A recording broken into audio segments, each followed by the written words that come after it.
ঢাকা থেকে আসা পোশাক কারখানার অবশিষ্ট কাপড় বা ফেলে দেওয়া কাপড়ই আদমদীঘির মাটিতে এসে রচনা করছে নতুন জীবন, বদলে যাচ্ছে লাখো মানুষের ভাগ্য, স্বপ্ন এবং সম্ভাবনার গল্প। বগুড়ার আদমদীঘি উপজেলার নসরতপুর ইউনিয়নের শাওয়েল গ্রামে সেই জুট কাপড়ের উপর ভর করে গড়ে উঠেছে ক্ষুদ্র শিল্প। এ কারণেই এই গ্রামটিকে এখন মানুষ ঝুটপল্লী হিসেবেই চেনেন। এখানকার শ্রমিকরা ঝুট থেকে সুতা বের করে নতুন কাপড় বুনছে। ঢাকা থেকে গার্মেন্টসের যে রিজেক্ট মালগুলো, পাটগুলো, এইগুলো নিয়ে এসে এখানে আমাদের লোকজনদের প্রসেসিং করে এটা আমরা সুতায় পরিণত করি। তারপরে এখান থেকে আমরা সাপ্লাই করি সারা বাংলাদেশ। এটা দিয়ে চাদর, কম্বল, বেডশিট, সোয়েটার সবকিছু তৈরি হয়। ঝুট থেকে তৈরি সুতা দিয়ে চাদর, কম্বল, শাল, মাফলার ও তোশকের কভার সহ বিভিন্ন পোশাক সহ নানা উপকরণ তৈরি করছে। পুরো এই প্রক্রিয়ার সঙ্গে যুক্ত প্রায় ৭৫টি গ্রামের ১০,০০০ পরিবার। শিল্পটি এলাকার বহু মানুষের ভাগ্য বদল করছে। আমাদের এগুলো ঢাকায় থেকে যে মালগুলো ঝুট আসে ওখান থেকে আমরা প্রসেসিং করে ক্যারিকোড দিয়ে এগুলো ক্যারিকোডের কাছে পাঠিয়ে দেওয়ার পর এগুলো আমাদের আবার প্রসেসিং হয়, হওয়ার পর ওটা ববিন হয়, ববিন হওয়ার পর আবার মেশিনের দ্বারায় এগুলো রশিগুলা পাকানো হয়। পাকানো হয় বিভিন্ন বাড়ির সাইডটার লোক আসে, যেগুলো আপনি আসে মনে করেন কুষ্টিয়া থেকে আসে, ঢাকায় থেকে আসে, এই দিনাজপুর, ফরিদপুর, এগুলোতে পার্টি আসে। এই অল্প পয়সার দিকে যখন আসে তখন এই বেশি কেনাটা শুরু হয় আর কি। অল্প নিয়ে যাওয়া হয়, নিয়ে যায় তারা ১০০ কেজি, ২০০ কেজি এরকম করে নিয়ে যায়। আমার ক্যারিকর আছে হচ্ছে আমার ৭জন ক্যারিকর আছে। বান্ডেল থাকলে প্রতি সেনমানিতে টাকা বাঁচবে। বিকাশ সেনমানি বান্ডেল কিনে জিতুন প্রতি লেনদেনে।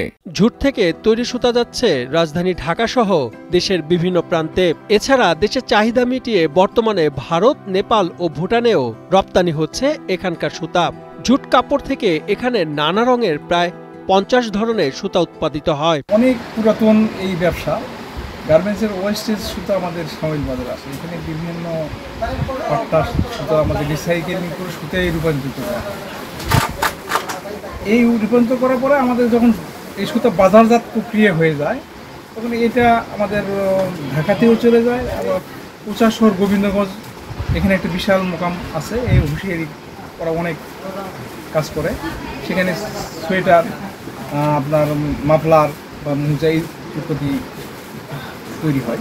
তাঁতিরা যে সুতা দিয়ে আমাদের কম্বল, চাদর তৈরি করে বাজারজাত করার জন্য বর্ষার মধ্যে খুব কষ্ট হয়। এখানে বিশাল একটা শেড যদি হয়ে যেত এই তাঁতি সম্প্রদায় অনেক এই কষ্ট থেকে লাঘব। এই সুতার জগৎটা আসলে খুবই, যারা কাজ করে তাদের স্বল্প ঋণী যে ঋণ, স্বল্প সুদের ঋণ, এটা দিলে আমাদের মনে হয় রাষ্ট্রীয়ভাবে বেশি সুযোগ সুবিধা পাই। সুতা উৎপাদনে এখন পুরাতন তাঁতের বদলে ব্যবহার হচ্ছে আধুনিক প্রযুক্তি। ফলে প্রত্যক্ষ ও পরোক্ষভাবে ১ লাখের বেশি মানুষ এই শিল্পের সঙ্গে জড়িয়ে পড়েছেন। এ কারণেই শুধু সুতা ব্যবসার উপর নির্ভর করেই শাওয়েল হাট কেন্দ্রিক গড়ে উঠেছে প্রায় ১৫০০ দোকান। আমাদের এই শাওয়েল বাজার ৮০ দশক থেকে শুরু, আজ পর্যন্ত এই বাজার চলতেছে। বাংলাদেশের বিভিন্ন অঞ্চল থেকে জুট কাপড়, যেটার থেকে সুতা হয় আর কি, সেগুলো আমরা সংগ্রহ করি, সেটা এই বাজারে নিয়ে আসি। নিয়ে আসার পরে বিভিন্ন প্রকারের প্রসেস হয়ে আমাদের এই বাজারের সঙ্গে প্রায় ১০,০০০ গরিব দুঃখী ফ্যামিলিরা জড়িত, যারা এই সুতা প্রসেস করে জীবিকা নির্বাহ করে। আমাদের প্রোডাক্টগুলো দেশের বাইরেও মানে বিভিন্নভাবে প্রদর্শিত হচ্ছে। তো যদি এটাকে আমাদের এক্সপোর্ট করা যেত তাহলে আমরা আরও লাভবান হতাম। আমাদের যে কাপড়ের মান, এটা আসলে বিশ্ববাজারে সমাদৃত, এতে কোনো সন্দেহ নাই। বগুড়ার আদমদীঘি থেকে পাঠানো তথ্যচিত্রে ডেস্ক রিপোর্ট, কালের কণ্ঠ।